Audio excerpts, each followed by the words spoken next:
When people think about drug cartels, they imagine violent armed convoys, raids, and dramatic arrests.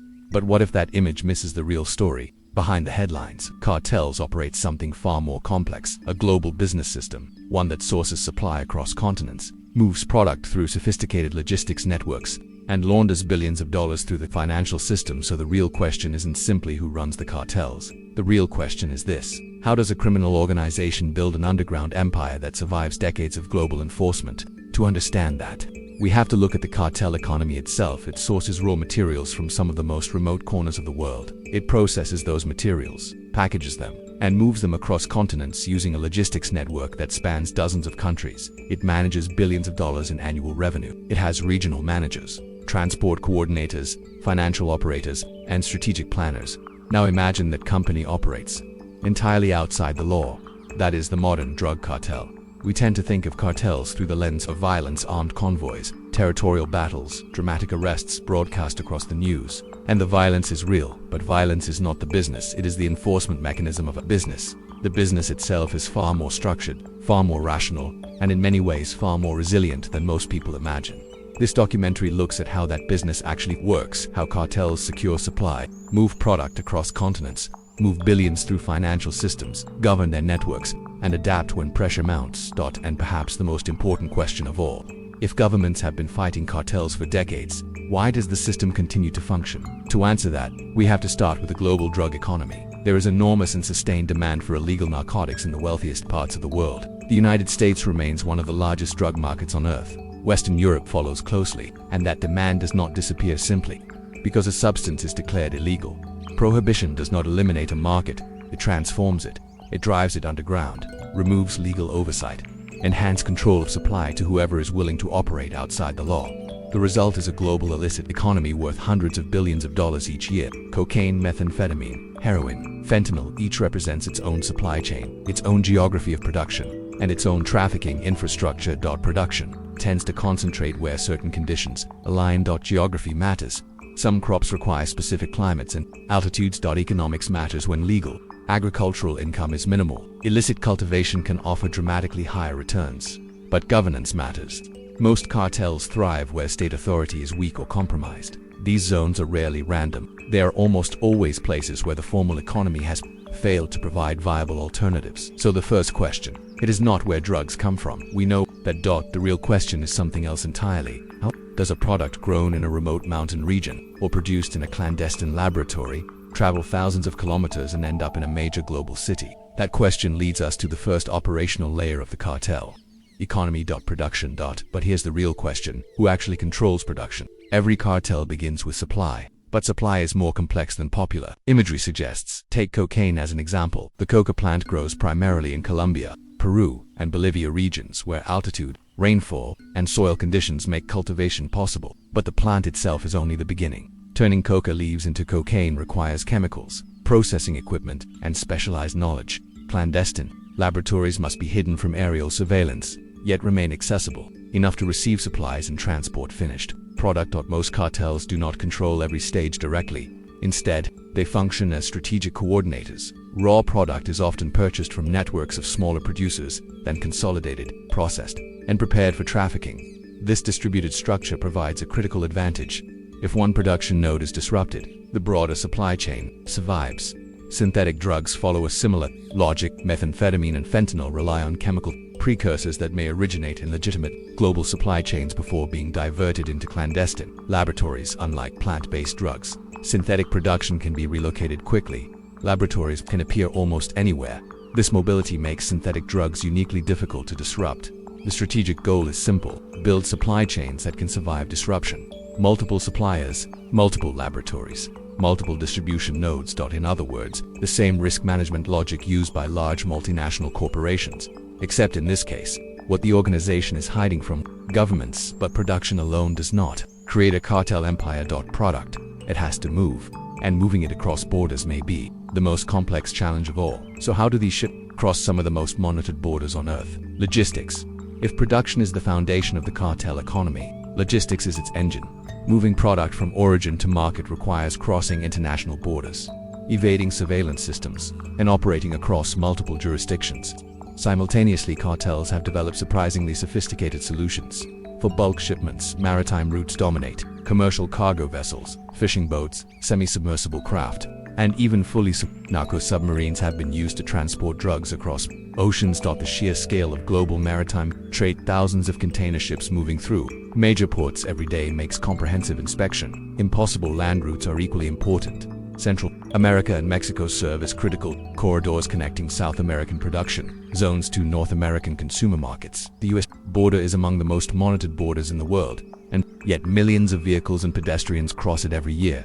Within that enormous flow of legitimate traffic lies the cover that traffickers exploit: tunnels beneath border infrastructure. Hidden compartments in vehicles, drugs concealed within legitimate cargo shipments, drone deliveries across short distances. The specific methods constantly change, but the real strength of cartel logistics lies elsewhere. Redundancy. Multiple parallel routes ensure that when one corridor is disrupted, when a shipment is seized or a tunnel discovered, alternative channels absorb the flow. The network adapts. This explains a surprising reality: even very large drug seizures rarely produce lasting shortages. In consumer markets, street prices, the most reliable indicator of supply, remain remarkably stable. This system roots around disruption, like a biological organism repairing damage, and once the product reaches the market, another challenge begins. Money cartel organizations generate enormous revenue, but that revenue arrives primarily in physical cash collected at street level. Small bills across dozens of cities, across multiple countries. So the next question becomes unavoidable. Once billions of dollars are earned, how do you actually use that money? Money laundering attempts to solve this problem. The process typically unfolds in 3 stages. Placement, introducing illicit cash into the financial system. Layering, moving funds through complex networks of transactions to obscure their origin.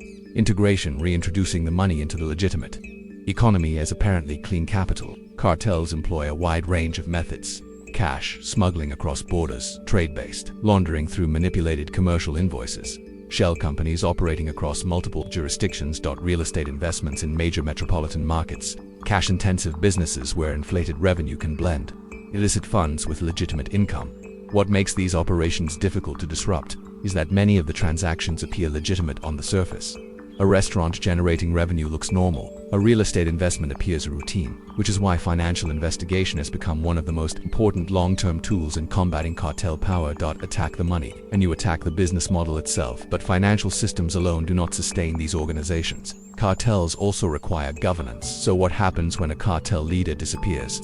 Contrary to popular belief, the most successful criminal organizations are rarely chaotic. Major cartels operate through layered organizational structures. Senior leadership defines strategic direction and manages external relationships. Regional managers control territories and trafficking corridors. Operational units handle logistics, finance, communication, and enforcement. This structure distributes knowledge and responsibility across multiple levels, which creates resilience. When authorities remove senior leadership, the organization often continues operating under the next layer of management. Some cartels have even adopted federated structures, networks of semi-autonomous regional groups, cooperating under shared rules rather than strict hierarchies. This makes the system even harder to dismantle. Governance also extends beyond internal management. Cartels must manage relationships with communities, local officials, and security forces. Some invest in social services or local infrastructure. Others rely primarily on coercion. Most use both in some regions. Cartels effectively function as parallel authorities, collecting taxes, enforcing rules, and providing their own form of order, which leads to another important dynamic: competition. If the market is so profitable, why don't cartels simply cooperate? Drug trafficking is not a monopoly. Multiple organizations compete for the same production zones, trafficking routes, and consumer markets. Control of territory often means control of revenue. Trafficking corridors can generate billions annually. Production zones secure access to raw material. Urban markets represent customer bases. Competition over these assets drives much of the violence associated with cartel conflict from the outside. That violence may appear irrational, but internally it often follows economic logic. Eliminating rivals can expand market share. Securing routes increases revenue. Demonstrating overwhelming force deters challenges. Yet conflict is not always the preferred strategy. When violence becomes too costly, organizations often negotiate. Temporary alliances, territorial agreements, and informal rules emerge from the same competitive logic that drives conflict. But competition has another effect. When a dominant cartel collapses, the market it controlled does not disappear. New groups rush to occupy the space. fragmentation increases, violence often rises, more competitors fighting over the same territory, which brings us to the role of government pressure. Governments invest enormous resources in disrupting cartel networks, drug seizures, leadership arrests, financial investigations, international intelligence cooperation. Individual operations often succeed. Shipments are intercepted, leaders are extradited, networks are disrupted, but the broader system persists. Why? Because cartel networks adapt, apply pressure in one region, and operations shift to another. Close one trafficking corridor, and new routes emerge. Remove one organization, and competitors expand. Researchers often describe this dynamic as the Hydra. Problem: cut off one head, another grows in its place. The underlying driver is economic. As long as profit margins remain extraordinary, new actors will continue to enter the market. Seizures represent only a fraction of total supply. The remainder reaches consumers, and the profits remain enormous, which leads to the final question: why does the cartel economy persist? The answer lies in basic economic logic. As long as demand remains strong in wealthy consumer markets, supply will emerge to meet it. Prohibition dramatically inflates prices.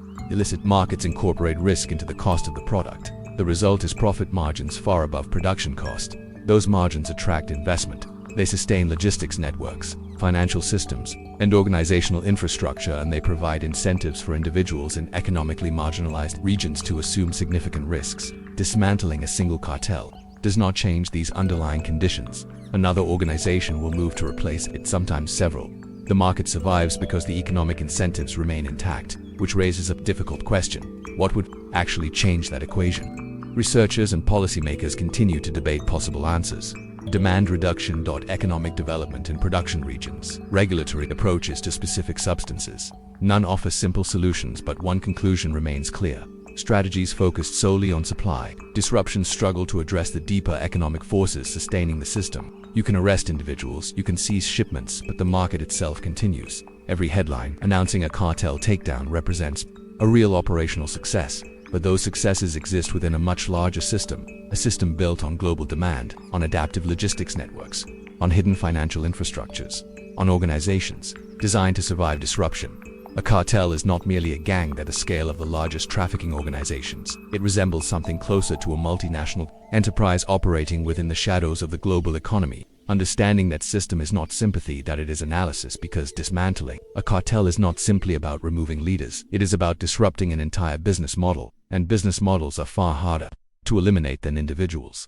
Strategic analysis helps us understand escalation, but understanding conflict does not mean wishing for it.